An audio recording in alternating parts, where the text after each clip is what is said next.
Hello everyone, welcome to my YouTube channel.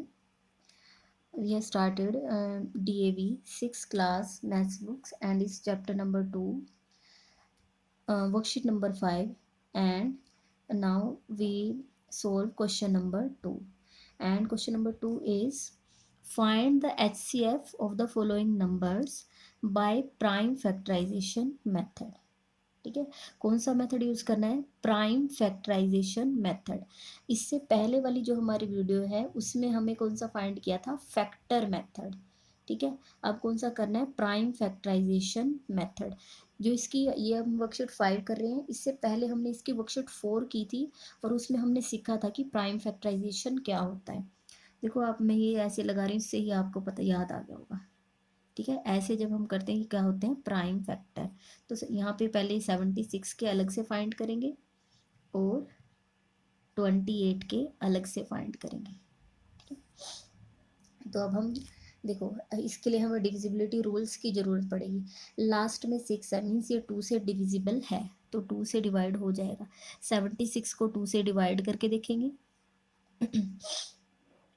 2 3 ज़ा 6, 2 8 ज़ा 16। ठीक है, पूरा पूरा डिवाइड हो गया, तो यहाँ क्या आएगा? 38। ठीक है, अब फिर लास्ट में 8 आया तो वो 2 से डिविजिबल होगा। ठीक है, ओरली करें। 2 1 ज़ा 2। ठीक है, 2 1 ज़ा 2 लिखिए, लेकिन जब डिवाइड करें यहाँ 3 है तो कितना ज़्यादा? 1 प्लेस ज़्यादा, यहाँ 1 डिजिट ज़्यादा है। 2 1 ज़ा 2, 1 यहाँ से और 8 यहाँ से, 2 9 ज़ा 18। अब 19 एक प्राइम नंबर है, वो सिर्फ 19 पे ही डिवाइड होता है और किसी से नहीं होता। 19 1 ज़ा 19, क्योंकि आपने देखा होगा 19 सिर्फ 19 की टेबल में ही आता है और किसी में नहीं आता। 28 में लास्ट डिजिट इवन नंबर है, 0 2 4 6 या 8। अगर लास्ट डिजिट ये हो तो वो 2 से डिविजिबल है। 2 1 ज़ा 2, 2 4 ज़ा 8। 14 2 की टेबल में आता है, 2 7 ज़ा 14। 7 सिर्फ 7 की टेबल में आता है, 7 1 ज़ा 7। ठीक है, तो हमने यहाँ से लिखे फैक्टर्स, यहाँ prime factor of 76। Prime factor of 76, तो क्या आए हमारे पास? 2 मल्टीप्लाई 2 मल्टीप्लाई 19। ठीक है, 2 multiply 2 multiply 19 and prime factorization आएगा यहाँ।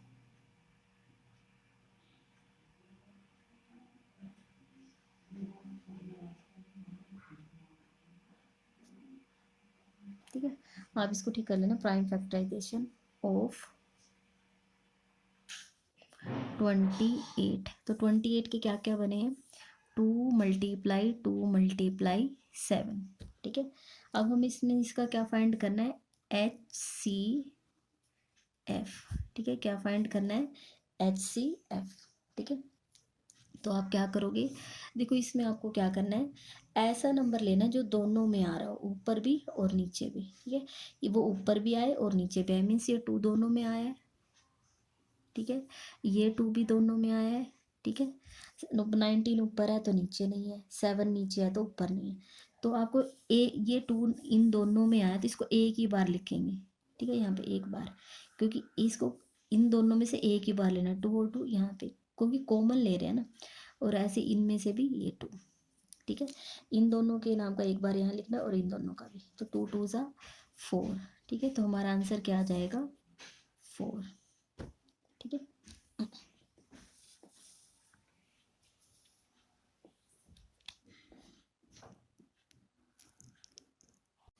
ये हमारा क्वेश्चन नंबर 2 का ए पार्ट हो गया। अब हम इसका बी पार्ट करेंगे। बी पार्ट में है 24 16 एंड 36। तो अब हमें क्या करना है? हमें इसमें देखो, एक बार क्वेश्चन दोबारा से देख लो। Find the HCF of the following numbers by prime factorisation method. तो इस तरीके से जो करते हैं वो क्या होता है? प्राइम फैक्टराइजेशन होता है। तो हमें पहले इनके प्राइम फैक्टराइजेशन करने पड़ेंगे। तो पहले हम 24 को करेंगे। लास्ट डिजिट इवन नंबर आ रहा है तो वो 2 से डिविजिबल है। 2 1 ज़ा 2, 2 2 ज़ा 4।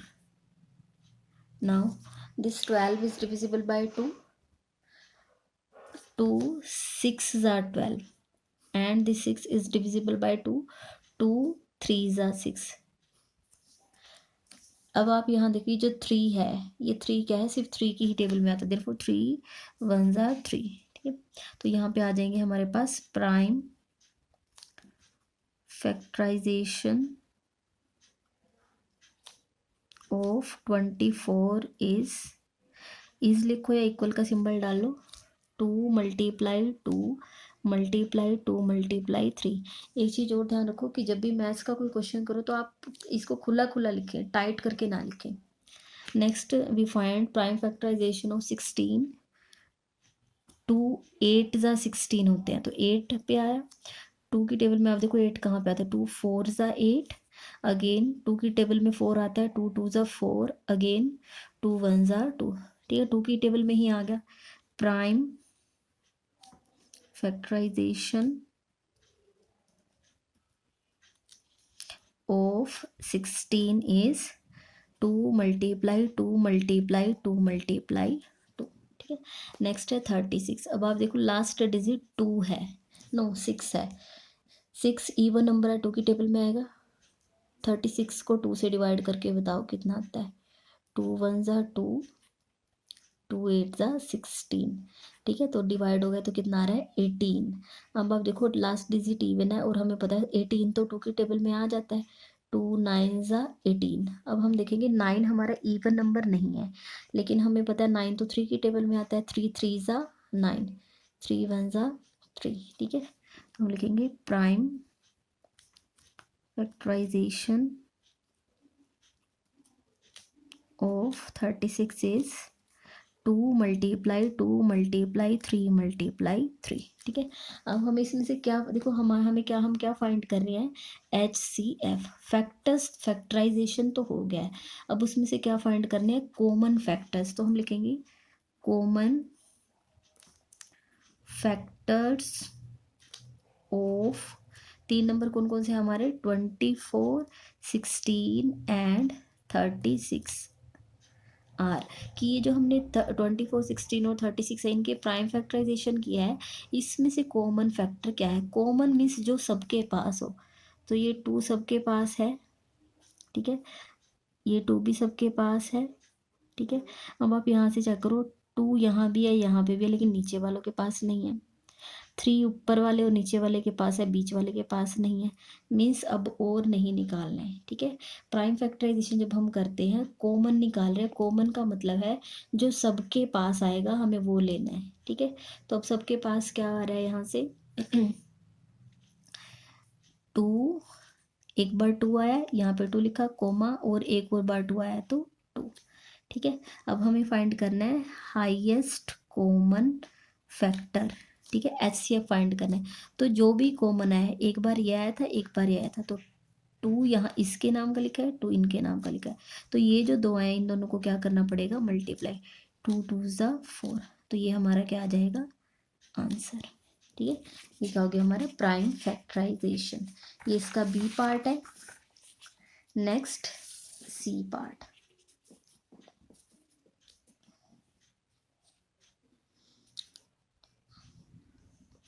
in C part 38 64 and 82 our question is find the HCF of the following numbers by prime factorization method. Therefore firstly we use prime factorization, 38 64 and 82. Firstly we do prime factorization of 38, and here last digit is 8, and we know if last digit is 0 2 4 6 and 8, it means that number is divisible by 2. 38 divided by 2, 2 ones are 2, 2 nines are 18, okay. Then we write 38 divided by 2 and answer is 19, therefore we write 19 here, and we know that 19 is divisible only by 19, 19 ones are 19, okay. Now we do prime factorization of 64, and its last digit is 4, and we know that if last digit is 0, 2, 4, 6 and 8, it means this number 64 is divisible by 2. 64 divisible by 2. 2 3s are 6, 4 2 2s are 4. Therefore, when we divide 64 by 2, answer is 32. Now we divide this 32 and its last digit. इसका जो last digit है वो कितना है? 2 है. It means this number is also divisible by 2. Now divide 32 by 2. 32 by 2. 2 ones are 2. 2 6 are 12. Therefore, when we divide 32 by 2, answer is 16. We know that in table of 2, 8 are 16. Therefore, we write 8 here. Divide 8 by 2. Again, we know that 8 is even number. Therefore, it is divisible by 2. 2 4s are 8. And we know that 4 is also divisible by 2. 2 2s are 4. And again, 2 1s are 2. Okay. Now we do prime factorization of 82. ठीक है. अब हम किसका करेंगे? 82 का. अब हमें पता है 82 एक प्राइम नंबर है. Last digit is 2. Therefore it is completely divisible by 2. अब हम यहाँ देखेंगे कि 8 2 की टेबल में कहाँ पे आता है? 2 4s are 8 and 2 2 1s are 2. ठीक है. तो 42 पे एक बार दोबारा से देख लो. 2 की टेबल में 8 कहाँ पे आता है? 4 पे. 2 की टेबल में 2 कहाँ पे आता है? 1 पे. ठीक है. अब आप देखो 41 हमारा कैसा है, मैं आपको दिखा देती हूँ एक बार टेबल से. 41 कैसा है? इस पर राउंड सर्कल है, ये प्राइम नंबर है. तो मीन्स ये सिर्फ अपनी ही टेबल से होता है. 41 1s are 41. ठीक है. तो अब आप यहाँ से देखो. अब हमें यहाँ लिखना है प्राइम फैक्टराइजेशन ऑफ 38 इज क्या क्या है? 2 multiply 90. Prime factorization of 64 is 2. How many times 2 is repeated here? 1 2 3 4 5 6. 2 1 2 3 4 5 and 6. Prime factorization of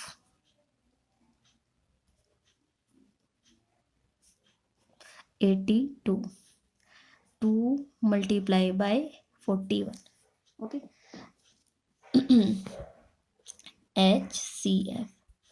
okay. हम फाइंड कर रहे हैं HCF. तो हमने इसके फैक्टराइजेशन तो कर लिया है.